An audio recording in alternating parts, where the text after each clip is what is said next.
He wakes up and he's dead. Absolutely, completely dead. He'd gone way too hard the night before, ended up sleeping with a complete stranger, and somehow slept right through his fiance's birthday. She'd blown up his phone with voicemails and calls, and he hadn't answered a single one. To top it off, there's a massive hickey on his neck. Yeah, he's dead. Right on cue, he thinks of exactly the company he needs, one that specializes in fixing these exact kinds of messes. The Alibi Company.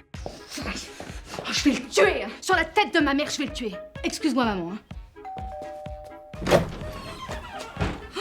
Mademoiselle, votre fiancé est un héros. Mais qu'est-ce qui s'est passé? Il s'est sacrifié pour sauver Timmy, le chien d'un petit enfant aveugle. Tout ça lui a valu une nuit d'hôpital et un portable cassé, mais bon. Vous pouvez être fier de lui.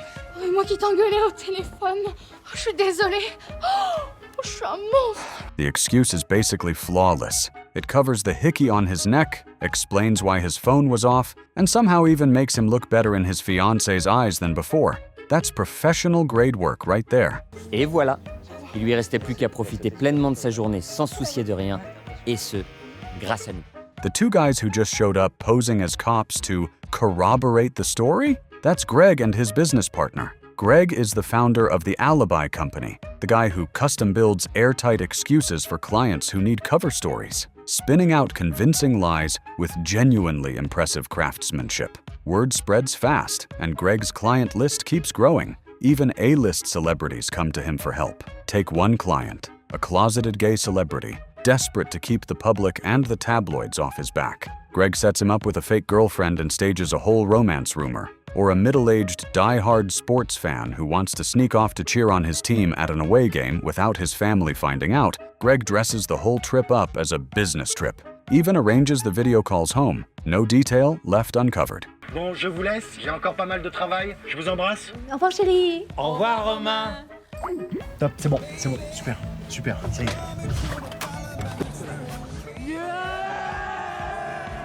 As his client list grows, Greg's business booms. Whether it's helping a rich guy hide assets or helping a housewife smooth things over with her husband, he can always find the right excuse. The one exception is a persistent elementary schooler who's now come to him for the 6th time, desperate not to go to school. You've already been sick 4 times and 2 grandmothers have died. I'm honestly out of ideas. Whatever, just charge me more. Bon, on repasse dans 1 heure, je vais te faire ton certificat. Allez, vas-y, va-t'en. C'est la dernière fois. With business booming, Greg and his partner can't keep up on their own, so they bring on a new hire, Mehdi. One evening on his way home from work, Greg spots a dog tied up on the side of the road, out in the middle of nowhere, no one around. Assuming it's been abandoned, Greg, deep down a genuinely good guy despite making a living off lies, goes over and unties it.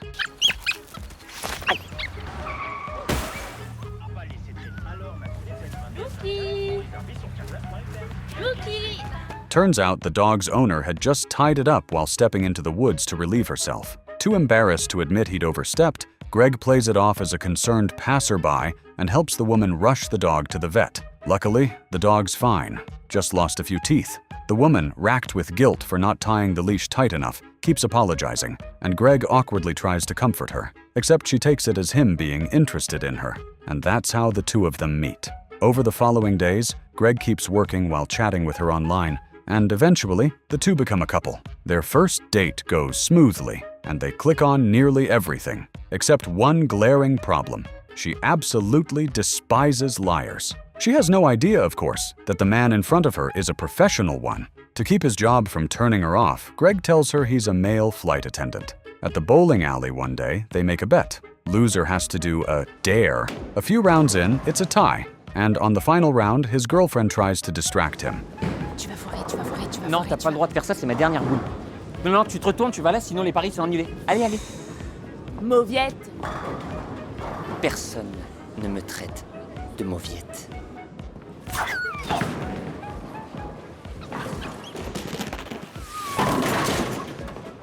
Strike. Ouais.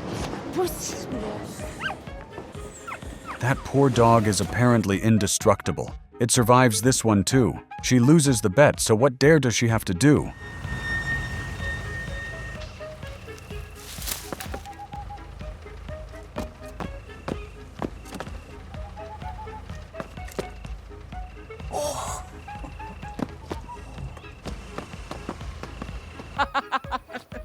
Their relationship moves fast, and Greg moves in with her. She's got a real flair for keeping things exciting, coming home from work each day with a new surprise. Role play, never repeating the same one twice. Wanting to return the favor, Greg leaves work early one day, planning his own surprise, dressing up as a cop with a stun baton, waiting by the door. Except the person who walks in is her mother.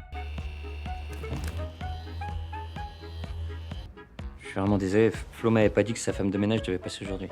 Je suis sa mère. Ah bon? Je suis vraiment désolé.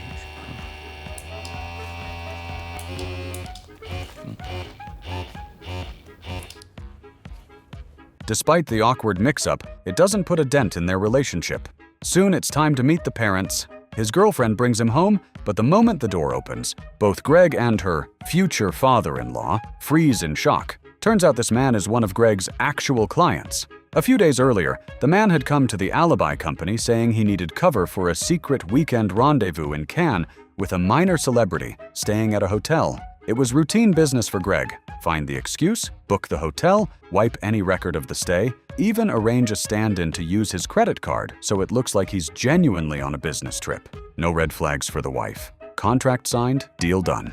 What Greg never imagined was that this exact client was about to become his future father-in-law. The father-in-law is just as stunned. The two of them sneak off into the storage room, and Greg immediately lays into him, acting so casual when placing the order, and now suddenly this dirty old man routine? Does he have any respect for his own wife, this girl's mother? The deal's off. I'm not helping you meet up with some celebrity. You won't help me? Then maybe I should mention to my daughter that you're not actually a flight attendant. You know how much she hates being lied to? Her ex got dumped for cheating at Monopoly, for God's sake. If she finds out you're a professional liar, how do you think that ends for you? That's blackmail. Fine, I'll help you. With each of them holding leverage over the other, neither can really win. So they settle into an arrangement. Greg covers for his father-in-law's affair, and the father-in-law keeps his profession a secret. Also at dinner is the next-door neighbor Maurice, who's always mooching meals since his wife is rarely home. Maurice is a character too. He and his wife are both white, but somehow have a black child, and he firmly believes it's a 1 in a million genetic fluke, bragging about it to anyone who'll listen. He's the only one in the family who has no clue his wife's been unfaithful for years. And as it happens, she's another one of Greg's longtime clients. At the table, the mother-in-law pulls out old photos, marveling at how fast time flies. This weekend, in fact, is her and her husband's 30th wedding anniversary, which happens to be the exact same weekend of his celebrity rendezvous. He tells her he has an important meeting and can't be there. Meanwhile, since Greg's tied up covering for his father-in-law, he has to lie to his own girlfriend too, telling her he's flying to Tanzania for the weekend. The weekend arrives fast. Greg books the hotel in Cannes for his father-in-law, who walks in with the celebrity. She suggests popping open some champagne to set the mood, but when he checks the price, it costs more than she does. He excuses himself for a smoke, sneaks off to a nearby supermarket, buys a cheap knockoff bottle of champagne, and grabs a flower on the way back, hoping to fake his way through it. Then, disaster strikes. Walking back into the hotel, he spots his wife heading straight toward him. What is she doing here? Panicking, he ducks into the nearest open room to hide, except it turns out to be the exact room his wife and daughter booked. His daughter, worried her mom would be lonely on their anniversary, had found the hotel brochure her dad brought home and decided to surprise her with a little getaway. Hiding in the changing room, the father-in-law has no idea this particular hotel's changing rooms are made of glass. The moment his wife and daughter turn around, they see him standing right there. With nowhere left to hide, he improvises, bursts through the door dramatically. Surprise! What are you doing here? Today's our anniversary. I told you I had a meeting because I wanted to surprise you. His wife is completely moved by the romantic gesture, but their daughter senses something's off. She just can't put her finger on what. Meanwhile, Greg checks in using his father-in-law's credit card and video calls his girlfriend to check in, as promised. Hey babe, made it safely to Tanzania, resting up at a hotel out on the savannah. She, being a big fan of zebras, asks him to send some photos of wild ones. Greg is scrambling to figure out where he's supposed to find a zebra when his father-in-law suddenly walks right into the video call frame. What's going on? Wasn't he supposed to be with the celebrity? Confused, Greg scrambles to hang up. The father-in-law rushes to call and explain. He's now stuck with his wife and daughter for the rest of the trip. and to avoid getting caught, he needs Greg to handle two things: retrieve the wedding ring from home before his wife notices it's missing, and find a way to stall the celebrity. Stalling the celebrity turns out to be simple enough. Greg calls her, claims the father-in-law got into a bar fight and is stuck at the police station. Getting the ring, though, goes sideways fast. Greg heads to the father-in-law's house with his partner Augustin and new hire Mehdi, but the place has security cameras, so they need to cut the power first. Augustin, worried a task this important is too risky for the new guy, insists on handling it himself. Somehow, he manages to cut power to the entire street, except the one house they actually needed. Hearing the power's supposedly out, Mehdi eagerly volunteers to break in through a window instead. Bon, je vais devoir m'en occuper. Reste ici, Greg. Je vais casser le carreau. Faudrait pas te blesser. Ça va? That's when Greg gets a text from his father-in-law. The key's hidden in the flower pot. They grab the key, sneak inside, spray paint over the cameras, find the ring, and are just about to leave when the front door suddenly swings open. It's the neighbor, Maurice, coming to feed the dog. After feeding it, he lights a cigarette, and without bothering to put it out, flicks it out the window, landing with on the back of the same little dog playing in the yard.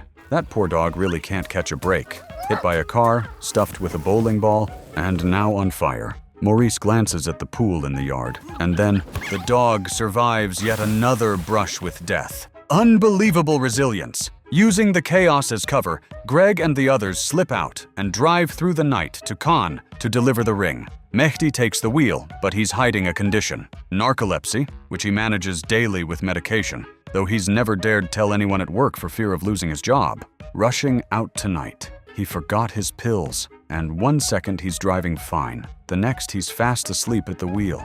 Oh, Mehdi! Mehdi! Mehdi! Mehdi! Réveille-toi! Mehdi! Oh, Mehdi! Oh. The others nearly have heart attacks and decide to pull off at the next rest stop to regroup. Mais pourquoi tu t'es pas arrêté? Oh, mais Mehdi! Mehdi! Mehdi! Mehdi!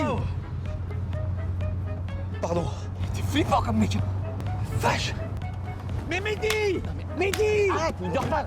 Je suis réveillé, là. Ah oui, pardon. Somehow, they make it off the highway alive. Augustine takes over the wheel, and right then, the group stumbles across a traveling circus. Perfect timing, since Greg's still stuck on where to find a zebra for those photos. They sneak a zebra out of its enclosure to snap some pictures, but the second it gets the chance, it bites back, roughing up both Augustine and Mehdi. By the time they try to recapture it, it's already vanished. No zebra, no photo. So what's Greg supposed to send his girlfriend now? Just then, inspiration strikes as he spots something small nearby that just might work. Augustin, attends! Il nous reste de la peinture dans la camionnette. The next morning, his girlfriend gets a photo of him with a zebra. Meanwhile, Greg arrives at the hotel and has the concierge deliver the ring to his father-in-law. Relief washes over him once the ring's back on his finger. But the celebrity is still a loose end, and he needs her out of the hotel fast before things unravel completely. Greg dresses up as a record label executive and convinces the celebrity, who's desperate for fame, that he wants to fly her to Los Angeles to record an album. She buys it instantly. Meanwhile, to keep the in-laws from crossing paths, Augustine is stationed to track the mother-in-law's movements, texting Greg updates throughout. Mother-in-law's at a wine tasting. Still safe for now. Nous y voilà, nous sommes en entrée de gamme avec beaucoup de rondeur, mais surtout une tonalité fruitée. Est-ce que quelqu'un a reconnu le fruit prédominant? Fruit de la passion. Déjà Louis XIII, on le dit, en faisait venir à la Pentecôte. Parce que justement, ces arômes se mariaient très subtilement avec l'agneau de...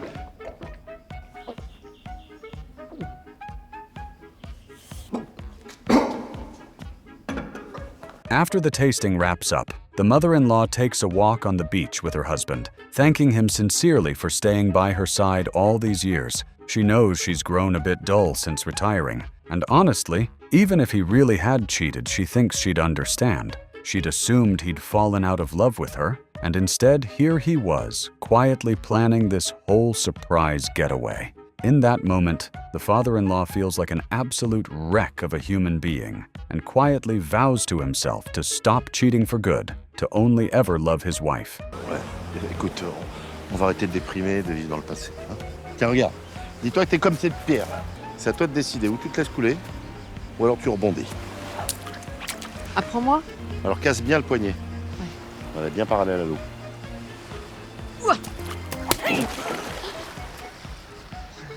Bon ben, on y va.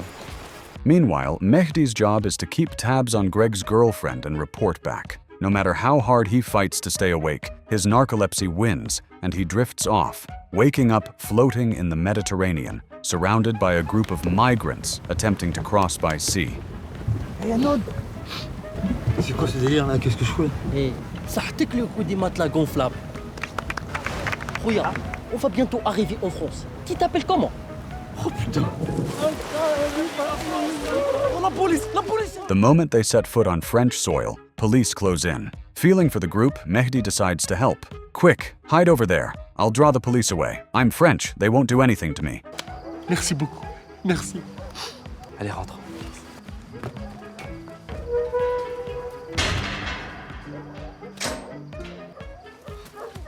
Ils sont cachés là-bas! Ils sont cachés là-bas! On va les conder! Arrêtez, je suis français, moi! Naturally, dressed the way he is, the police mistake him for a migrant and arrest him instead. Meanwhile, Greg's not having much better luck. The celebrity climbs into his car, headed for the airport, but the vehicle, damaged from Mehdi's crash the night before, breaks down halfway there, stranding them in the middle of nowhere just as night falls. The celebrity, surprisingly unbothered, shrugs it off. It's basically a casting couch situation, right? I get it. Comment ça? Faites pas genre, le coup de la panne et tout. Mais là, la voiture est vraiment en panne. Ouais, c'est ça. Et mes seins, c'est des vrais. Trop mignon. Merde! Oh, pardon.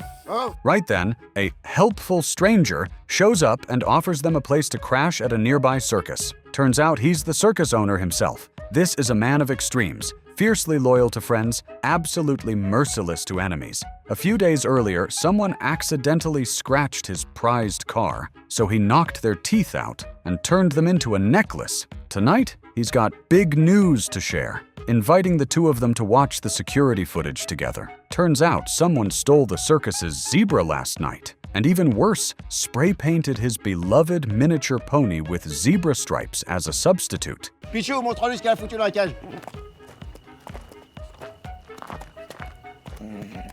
The owner is absolutely livid, swearing that the moment the footage finishes decoding, he's going to tear the little bastard who stole his zebra limb from limb. The celebrity, completely oblivious, leans in eagerly to watch the show unfold, while Greg panics because there, crystal clear on the screen, is his own face. Thinking fast, he grabs the celebrity and they steal a camper van, making a desperate escape. Speeding back toward the hotel, they slam straight into a height restriction bar. The celebrity walks away unscathed, but Greg gets knocked out cold on impact. When Greg comes to, he's lying in a hospital bed, and his girlfriend is standing over him, demanding answers. Weren't you supposed to be in Tanzania? What are you doing here? Were you cheating on me? But this is Greg we're talking about, a professional excuse maker through and through. Without missing a beat, he spins it. Babe, I missed you so much, I hopped on a flight in the middle of the night just to surprise you. Couldn't find a cab after landing, so I hitched a ride in a camper van. Think about it. If I really wanted to cheat, out of the entire world, why on earth would I come cheat right where you're staying? And besides, didn't I literally send you a photo of me with a zebra last night? The logic sort of holds together technically, but something still feels off. The mother-in-law standing nearby, though, buys it completely. Exactly? Exactly. No idiot brings his mistress to the same hotel his girlfriend's staying at. Isn't that right, honey? C'est clair. Before leaving, the father-in-law slips Greg a folded note. Inside is a full confession. He's decided to end all future arrangements and stop lying to his wife for good. These last couple of days on the beach with her made him realize the celebrity was nothing more than a fleeting distraction. The one he's truly loved all along is his wife. The years of routine had just dulled that old spark. But from now on, he's committing fully to his family. Reading the note, something shifts in Greg, too. He decides he should come clean with his own girlfriend, stop lying, if he ever wants a relationship built to last. Right then, his phone rings. A new client, looking to secretly meet a mistress behind his elderly wife's back, needing cover. Bonjour monsieur, je vous appelle car j'aurais besoin de voir une jeune femme dimanche après-midi dans la plus grande discrétion et on m'a dit que vous pourriez m'aider.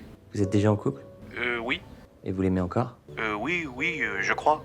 Alors pourquoi vous voulez faire ça? Pardon? Écoutez, j'ai un seul conseil à vous donner. N'y allez pas.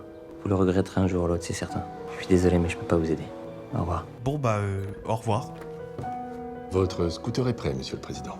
Greg has no idea he just turned down the president of France. He's about to go find his girlfriend and confess everything. But an unexpected twist throws a wrench into his plans. The celebrity, assuming Greg was just trying to sleep with her under false pretenses, storms into his hotel room and finds his laptop containing every detail of the whole operation. The bar fight excuse, the fake record executive persona, all of it exposed as lies designed to manipulate her. Furious and humiliated, she snatches the laptop, which happens to contain records on every single one of Greg's clients. Before long, the alibi company hits the headlines. The entire client list leaked. Everyone from powerful politicians to ordinary citizens exposed. Every person who ever hired Greg for a cover story dragged into the light. The celebrity, riding the wave of exposing the scandal, becomes an overnight hero and skyrockets to fame. Meanwhile, Greg becomes public enemy number one. His company collapses, and his girlfriend, utterly heartbroken, breaks things off with him. He goes to explain himself, but given that he's a professional liar by trade, nothing he says carries any weight anymore. The more he tries to explain, the more disillusioned she becomes, and she decides to cut him off completely. 2 weeks pass, and his girlfriend still can't quite let go of him. She asks her mother how she ever managed to forgive her father for cheating. Her mother tells her, as long as someone is willing to genuinely turn things around, people can usually find it in themselves to forgive the person they truly love. The words stir up memories of everything sweet she shared with Greg, and she starts to waver. Should she forgive him after all? Right then, she turns a corner and spots Greg, beaten and disheveled, getting jumped by one of his former clients. Turns out this client's marriage fell apart after the leak, and he's dragged Greg into an alley to take out all his rage on him. Watching from outside, his girlfriend is heartbroken, desperately pounding on the door, trying to get in and help him. In the chaos, Greg gets shoved into a pile of lime powder, blinding him almost completely. But in that exact moment, something clicks. He remembers a fight scene from a childhood idol, Jean-Claude Van Damme, where the hero, unable to see a thing, still manages to demolish his opponent. Channeling that same energy, Greg fights back hard.